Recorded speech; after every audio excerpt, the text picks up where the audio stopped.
Hey guys, so this is Sam from Frax. A lot of people have been talking about Algo stablecoins recently, especially after probably the Iron stuff.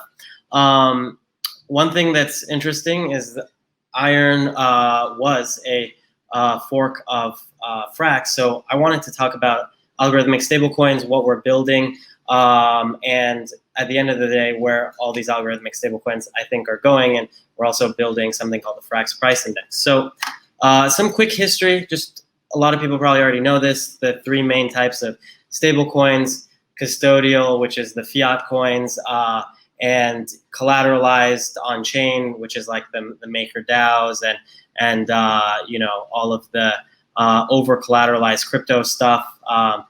Synthetics as SUSD is like that. And then algorithmic stablecoins. I included here the DeFi Pulse ranking of stablecoins. And one thing that we're kind of proud of is that Frax is currently the only algorithmic stablecoin that they rank in the top rankings. Obviously, algo stablecoins are pretty controversial. A lot of them have not kept their peg at all. One thing that we're really proud of at Frax is that since launching 6 months ago, we've never broken our peg a single time. And I want to kind of get into the fundamentals of like how it works. It's a very elegant concept once you build it up, but at its basic core, it is actually just a fractional stablecoin. So first, the three classifications I think a lot of people are familiar with. There was originally, I think it was like Hasib and a lot of the original thought leaders in crypto that kind of came up with this triangle of collateralized versus, capital efficient versus decentralized. And in the bottom portion was Basis, the kind of one of the original algo stablecoin, concepts.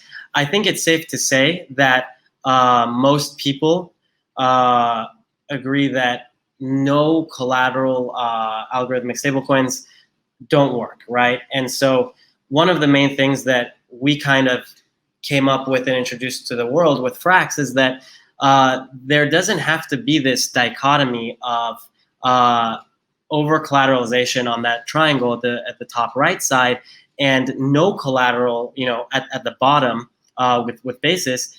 But there can be this spectrum, right, and between those. And no one had really thought about that, right? No one had really said, well, what's in the middle of DAI being 150% collateralized, and Signage shares, Basis, all of these algo stablecoin designs that are zero collateral.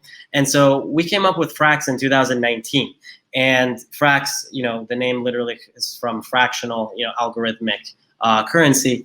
And so we kind of came up with a very simple but effective concept at the base. Sam, so sorry to interrupt you. I think the presentation is full screen, so it's not moving. It's not moving to the next slides. Oh, okay. Which slide are you guys seeing? Just the first one. Oh, well, that's.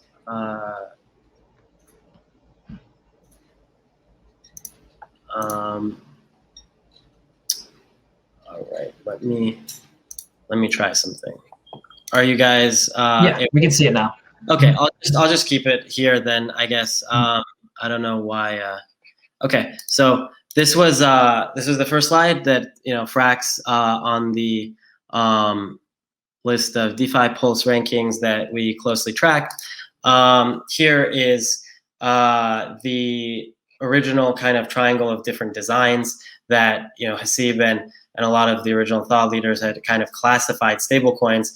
Frax didn't exist or wasn't introduced back then, so this was a totally new concept. So we actually would put Frax here, and then here's basically the main thing that I want to talk about and what we have actually developed. At its basic core, Frax, the code and the concept is very simple, right? It's a fractional central bank, essentially, right? And essentially, there's four main functions here. There's a essentially the decollateralized function, which is if there's a lot of demand for the currency, right, the Frax stablecoin, and it's over $1, then the system will print more, right? It'll lower the collateral ratio, which we call the CR, and by 0.25%, right? And if the price is exactly at $1, right? If everyone's trading this thing and it's totally fine, then nothing changes. That's the market's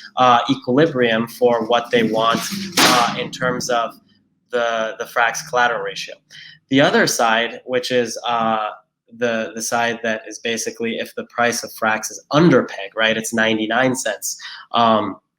Then the protocol recollateralizes, which means it actually mints the share token, right? The governance token, that's the investment asset. And it basically swaps it for collateral, which we use USDC, right? In terms of keeping things simple, it's essentially fractional USDC, and it swaps the share token for more USDC collateral and increases the collateral ratio. Essentially the amount of reserves that the protocol has. Now, what obviously keeps Frax's price really tight is you can always swap from the protocol Frax for $1 of value, right? You can always swap it for $1 of USDC. So it's very obviously tightly pegged. And as you guys can see, I included the historical price of Frax and the collateral ratio. You can see that aside from a tiny bit of early volatility the first few days as people were adding liquidity and everything, the price of Frax is pretty much perfect, right? And in terms of just being at the peg. And you can see here that this is the ratio of the collateral in the system. It actually goes down. Sometimes it goes up, right? Because if the market does not think that there's enough collateral backing it. And so you can see as the protocol's built some Lindy effect and people use it, and I'm actually going to talk about how much liquidity and deep integrations it has. The market has actually allowed the collateral ratio to very slowly, right, across multiple months, right? Not across 5 days or a week like iron, but across many weeks, slowly drift to what is currently 85%. A lot of people ask, will this collateral ratio ever go to 50 or even 0 or 10 or something? And the whole point of how we've designed Frax is that we don't know, right? We actually have the collateral ratio at a very conservative way of doing things, unlike forks of Frax and other projects that have borrowed this kind of fractional design. And essentially, one of the ways that I like to kind of talk about Frax is the protocol is basically an automated banking algorithm, right, that adjusts its balance sheet based off of the market's pricing of Frax, right? And the collateral ratio that we call up here is simply the ratio of the bank's capital over its liabilities, right? And this makes perfect sense, right? This is just economic ways of banking, but automated on chain.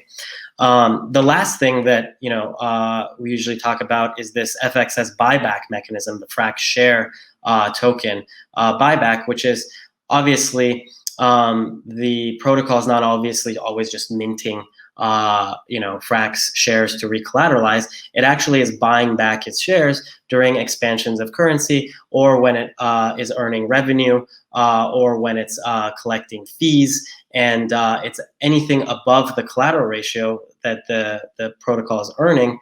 It's essentially automatically allowing people to swap Frax shares for the excess amount, and the protocol burns those Frax shares. So this is actually one of the concepts we invented that is in our most recent V2. Iron did not copy this because you need deep integrations and it's more difficult to build this out. But essentially, what we call algorithmic market operations modules, or AMOs, are essentially the same idea of this banking operation, but applied to any of the protocols that integrate Frax. And this is really powerful, right? Because it's a building block of monetary policy, but in an automated, decentralized way. and it completely runs in its own market operation strategy. And so, for example, I can go over this pretty quick. Just like how Frax decollateralizes by minting money supply, right, and putting it out in the market and buying back Frax shares, the Curve AMO also decollateralizes when it expands by literally minting Frax, right, and putting it into the Curve pool, right? And the equilibrium market operation is obviously the protocol's accruing transaction fees, it's accruing CRV rewards. Periodically, it's rebalancing stuff if it's poked, if the Curve AMO contract is poked. And then the excess LP tokens are deposited in the CRV vault of Urine or other partners that we have. Stake DAO is actually coming on as an official partner this week as well. Obviously, the other side of this market operation is recollateralization, right? Increasing the collateral ratio of the protocol when things need to increase backing, which is exactly what we talked about on the other side in the previous slide. So recollateralization is the exact opposite of the above operation, right?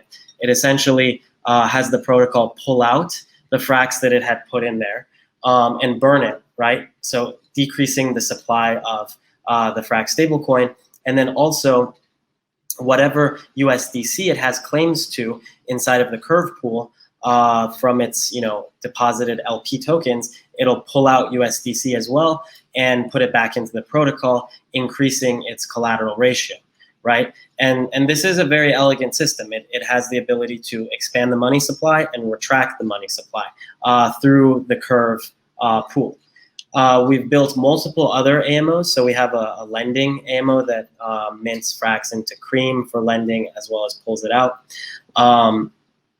The FXS 1559, we actually named this after EIP 1559 is kind of a nod to the way that ETH will hopefully be deflationary, is FXS can also become deflationary when all of these AMOs essentially collect transaction fees. They collect the cash flow from their market operations. They use that to burn FXS, right? And so every AMO has this FXS 1559 function, which brings value to the Frax share token.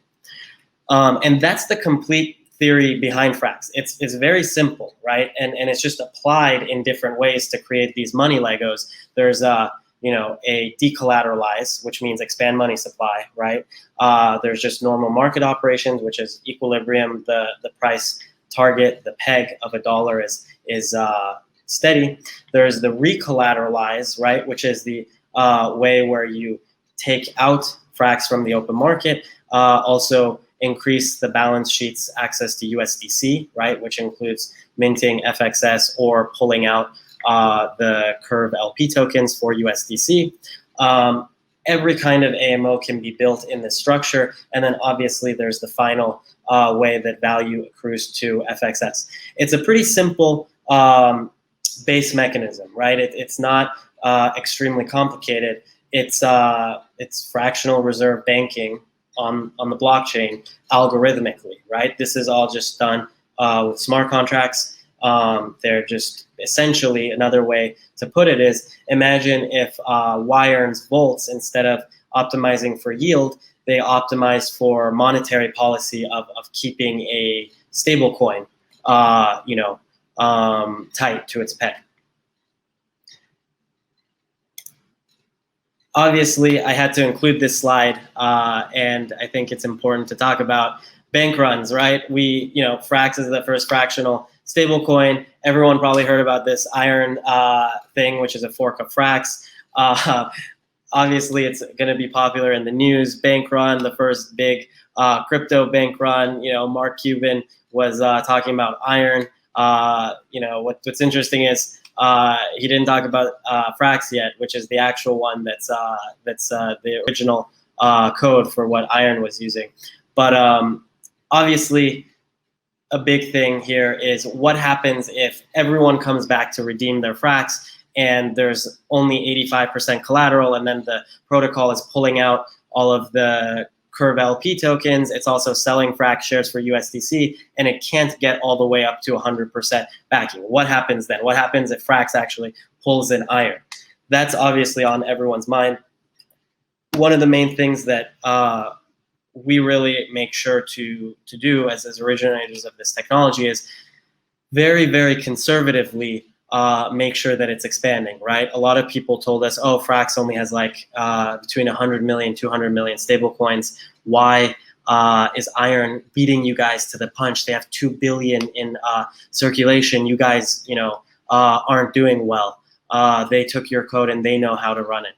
Well, I think the main thing here is we are really, really pro performance, tight peg, and not the kind of Ponzinomics and hyper growth that a lot of projects might cut corners in. So this is obviously a legitimate thing to talk about in fractional algorithmic banking that Frax has introduced.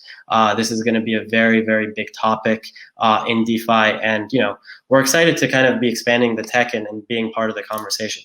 Lastly, I want to just talk about this final slide. What we're really interested in is where the algo stablecoin space is going as a whole. We have some really awesome friends in the space like Olympus DAO and Rye / Reflexer Finance, which are essentially building kind of floating stablecoins that are essentially have some kind of stable monetary policy. But one of the things we want to talk about and build at Frax is basically a crypto native CPI, so that floating stablecoins can actually track an on-chain standard of living, which is what the CPI is supposed to do, right? The CPI is supposed to track how much it costs to purchase goods and services like food, electrical, energy, electricity, cars, and all of this stuff. So this is the next thing we're building, is actually giving a unit of account for floating currency, so that, for example, if Frax was going to issue a floating non-dollar pegged stablecoin, we can actually peg to a standard of living index, a crypto native CPI. So we're also working on that, which is a very, very cool and interesting area of algo stablecoins that I think will also be very big in the next 2 to 3 months. And that's it. So thank you guys so much for the short presentation. If there's time, I'd like to take some questions and stuff from the audience. All right, thanks, Sam. Yeah, if you guys have any questions, go ahead and feel free to leave them now. Let's see. It's I think there's one of them. So is FTX, is it used as collateral? Can you repeat the question? Sorry. FXS, is it used as collateral? So FXS is not used as collateral, and I usually always try to correct this, is that FXS is minted to make sure that people can always get $1 of value out for redeeming Frax. But this is also one thing that people that don't understand the theory and stuff, like actually Iron. I think Iron was actually calling their Titan, governance token as collateral. In their graphs, they have it as like, oh, it's backed by USDC and Titan. I think that not talking about this stuff seriously and loosely in terms of concept is part of the problem of why these catastrophic things happen. FXS is not collateral because it's a signage governance token. Its value is derived from itself, right? It's like saying the dollar is backed or collateralized by other dollars printed at the Federal Reserve. That would be nonsensical, right? And so that's why we always like to say this is a fractional system. If everyone in an instant came back to redeem their Frax stablecoins on like atomically, right? Like in one block, there wouldn't be enough USDC or collateral for that, right? It's very clear, Gotcha. very, very, very clear about that, right? And you can see that on the collateral ratio. It's 85% right now, right? However, there's this algorithmic mechanism where as people redeem or the price just goes down to 99 cents, it doesn't have to go down to 90 or anything, just a tiny bit under the peg, all of the algorithmic stabilization mechanisms kick in of increasing the collateral ratio systematically, getting more USDC, more collateral, swapping it for Frax shares, pulling out Frax from the curve pool or wherever AMOs are to retract the supply of Frax, get back collateral, and increase that collateral ratio. Obviously, it's a good anti-bank run mechanism, and it's worked perfectly since our inception. But just like how it's a technology, you can misuse it, like what happened with Iron, right? So for example, yeah, they did a kind of like a bank run and was able to kind of rug a lot of it, and be able to kind of pull out even skimming Mark Cuban. Yeah. Yeah, and so it's one thing that I like to say. A lot of people say, "Oh, algorithmic stablecoins don't work." It's the same thing when people say, cryptocurrencies don't work because, like, look at Ethereum Classic, it got hacked and double spent and stuff. That's obviously, these are all technologies. How you apply them, that's actually important, right? And so there's going to be a lot of Frax forks, right? And a lot of them will implode, and some of them won't. And that's awesome. We'd love to team up with them, and if they're doing interesting stuff. But a lot of them will implode, just like how a lot of cryptocurrencies implode, right? And so this is a technology, and so we really are excited to kind of introduce it, like fracture stablecoins. Yeah, we'd love to have you on after DeFi Summit to kind of like talk a little bit more about it. But unfortunately, we ran out of time for today. But would really love to stay in connection with you to kind of talk more about it, because I'm pretty sure a lot of the listeners are interested. Yeah, please message me on Twitter, on Telegram. Join us in everything Frax. Thanks so much, guys. All right, thank you, Sam. Take care.